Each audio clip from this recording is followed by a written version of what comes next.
У нас кандидаты подавали заявки на разные специальности. В основном это архитектура, строительство, биология, информатика, вычислительная техника, информационная безопасность, лечебное дело, анестезиология, реаниматология, рентгенология, кардиология, реклама, связь с общественностью, творческие направления.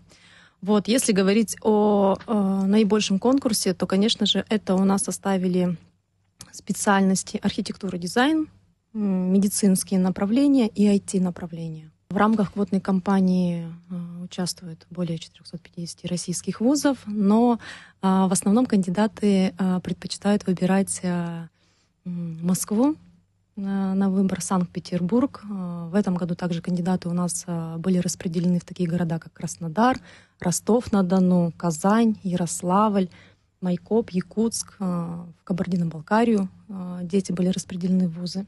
Вот. А так вообще география российских вузов у нас очень обширная.